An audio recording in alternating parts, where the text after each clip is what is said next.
welcome once again to Let's Talk Marriage. This is Pastor Larry. I'm coming to you this Wednesday afternoon with Let's Talk Marriage. All right.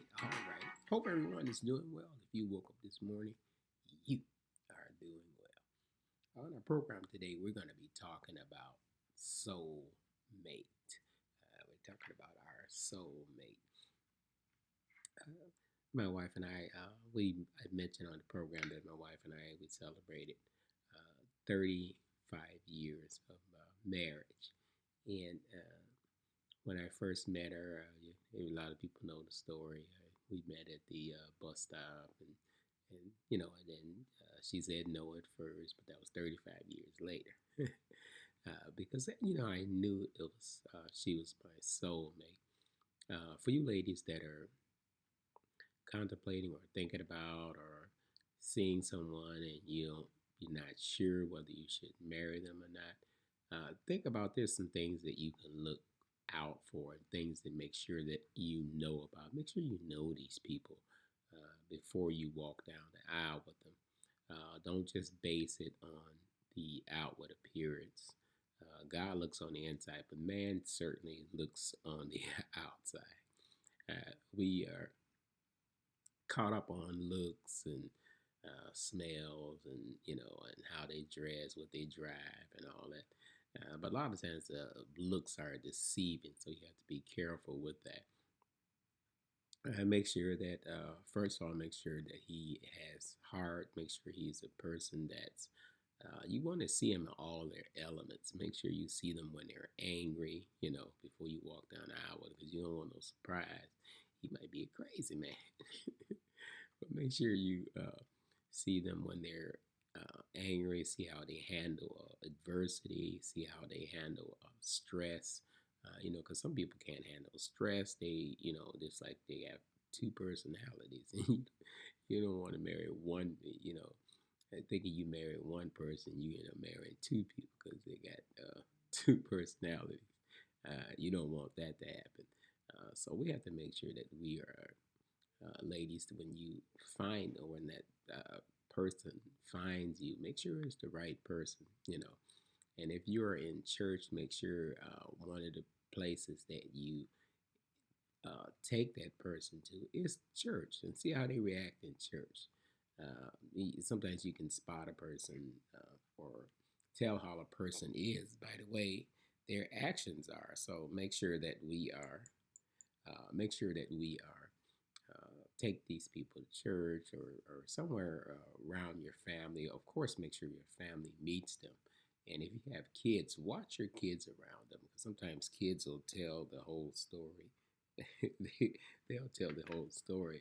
Kids, they're honest, and they if they don't receive that person, you have a second thought about that. Especially smaller kids. Sometimes teenagers are going to be teenagers, but anyway, make sure that we know these people. Make sure we know if possible, their social security number, what kind of job they have. Make sure you know everything about them. Make sure you know their credit history if they have some issues with credit, because you don't want to marry somebody and then you go to buy a house and then there's a big surprise. Make sure you have know their credit history. Make sure you know everything about them. Because it's so crazy out here, and there's so much going on out here. So you can't marry someone that you don't know. Make sure you get to know these people. Again, make sure you know them in every different element. When they're upset. Again, when they're upset, or when something's not going their way, see how they are reacting. Make sure you just know these people, all about them before you say I do. And watch how he interacts with his parents. If he has a dad around, watch how he interacts with his dad. If he interacts with his mother a certain way, if he's one of those people that mama this, mama that, and you don't cook like mama do, and you don't, mama does it this way. Yeah, you better be careful, because that might be a you might have some issues down the way because he'll be comparing you to his mother, and you don't want that to, be cause a conflict in your relationship. Because again, there's so much going on. It's not like it used to be. People are not as honest as they used to be. People don't have no conscience. People that are get catfish. Remember that show Catfish? People get catfish. They'll send you the wrong type of pictures and stuff. And now you can get a lot of information about people without really when you first meet them. You just go on their social media, find out if they have a social media thing, and that'll tell the story. You go on the social media thing and see what kind of things he's posting on there, and that sometimes that'll tell the story. But make sure you know these people, see how they react when you take them to church. When you take them to church, see how they are they spiritual, are really spiritual, or are they faking? You should be able to know when there's faking. And make sure your pastor meet him. Especially when they get serious and before you walk down the aisle, make sure your pastor meets him. Make sure again your parents meet him and see how they react to him. And by all means, make sure you meet his parents.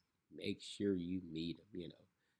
If he's trying to keep them away from you, and see how he interacts with your family, because sometimes when people, and when they're abusive, they try to get you away from your family. They try to take you in different states and say, "Oh, why don't we move down here?" You don't know anybody down there, but everybody he knows is down there. So you have to be careful with that as well. Don't be so quick to say "I do." Sometimes it works out being quick to say "I do" when you know right away. Because sometimes you don't know it's your soulmate right away. That's why you have to pray about things. That's why you have to be in tune with Christ, before you say "I do," and keep your eyes and your ears open and see how they react to certain things, because you have so many. Even in church, it used to be a time that you could meet someone in the church, and and it'd be a safe thing, and you get married and all that, and but nowadays you sometimes you can't even trust the people that are that you meet in the church. And just because it's your soulmate, or when you meet your soulmate, does not, and we said it on the program before, does not mean that they're going to be in church at that moment. You could be the light or the reason why they decide to accept Christ. By your demeanor, stick by all means, stick to your beliefs, stick to your the things that you were raised upon. Stick to those. Don't waver away from those, especially if the person that you meet, they seem decent, but they don't go to church. Because just because they do not go to church does not mean they're not a decent person. And if they're open to being saved, open to being part of your life, then they will go to church with you, and have them meet some of the elders or the men in the church. That way, if they have activities in the church, you'll, join in with the guys. Like if you're a younger couple, if they have a men's basketball team or something, if he's into basketball, he'll, join up. But that's the way they get him in church.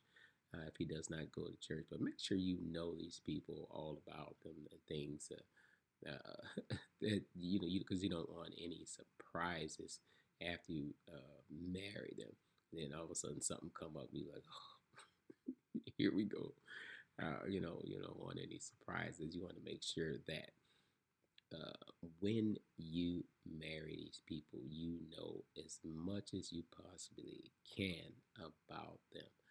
Because people can be very deceiving. Looks can be deceiving. So don't go base everything on just looks alone. Because sometimes just because someone looks good, they could be have a pretty face and a nasty attitude. You don't want to, find out later that that person can't handle stress. They have two personalities, and you thinking you marrying one person, and you end up married two, three people because you got all these different personalities. They turn out to be bipolar or something. You find out, and you want to know these things. If they're on medication, you got to know all these things about these people. Some people be on medication, they just as calm as they can be, and you think everything is all right. And then after a while, when they're not on their medication, it's like a totally different person. So you have to make sure that you know these people and in their different elements. When they're upset, when they're angry, when their things don't go their way. See how they react. One other good thing is see how they react when you go out to dinner with them. See how they interact with the waitress. If he's one of those, get a real nice looking waitress, and he one of those flirty people or watching people walk away, you don't want to be bothered with that. That's a mess. Watching the waitress walk away, gawking at the waitress. No, you don't want that because when they take you out to dinner, his attention should be on you. I remember the first time I took my wife out to dinner, I just sat there like this, just amazed by how beautiful she was or is. So you want to make sure that you don't get one of those womanizers. You make sure you don't get one of those guys that think they're a player, and just because somebody is good looking or not good looking or not so good looking or average doesn't mean they don't think they're a player, because there's so many folks out here that think they're players and stuff. So make sure you notice these things, and then you'll because once you get married, you want to be in it for the long run. You don't want to have a test marriage. What kind of mess is that? You don't want to have a test marriage. You want to be in a marriage that's gonna last for or go for the long run. That's what you want to do, and sometimes people might not see what's going on, and they might not, like the person, or if you see something in them and God showed you something. That's why I said pray about it, and the Lord will show you things about people that you never would have thought to do. So you have to make sure that we are uh,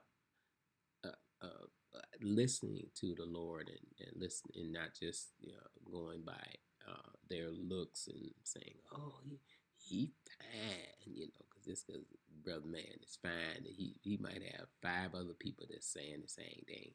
It's my man, you thinking you the only one, and you got three, four other women. You don't want to get involved in that, and listen to the sign. And go with your first instincts.